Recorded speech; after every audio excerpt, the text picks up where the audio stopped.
यवतमाळमध्ये 10 ऑक्टोबर रोजी भव्य असा आदिवासी जनआक्रोश क्रांती महामोर्चा काढण्यात आला। मराठा आरक्षणानंतर बंजारा समाजाकडून एसटी प्रवर्गातील आरक्षण देण्याची मागणी होत आहे। मात्र दुसरीकडे अनुसूचित जमातीच्या यादीत कोणत्याही समाजाचा समावेश करण्याच्या आदिवासी समाजाकडून प्रचंड असा विरोध या मोर्चाच्या निमित्ताने यवतमाळ येथे दिसून आला। एसटी प्रवर्गातून सरकारने कुणालाही आरक्षण देऊ नये अशी मागणी करीत यवतमाळ जिल्ह्यातील सकल आदिवासी समाजाने यवतमाळ येथे भव्य असा मोर्चा काढला। दुपारी जिल्हा कचेरीवर या आदिवासी जनआक्रोश क्रांती महामोर्चाने धडक दिली। यापूर्वी पोस्टर मैदानात आदिवासी आरक्षण बचाव कृती समितीने भव्य जनसभा घेतली। यात हजारोंच्या संख्येने आदिवासी बांधव सामील झाले होते।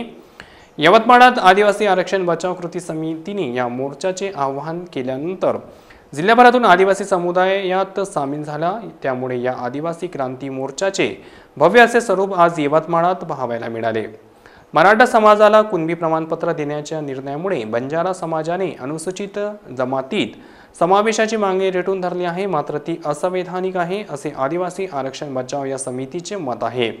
त्यामुळे इतर समाजाला एसटी प्रवर्गातून आरक्षण देण्याचा विरोध होताना दिसत आहे।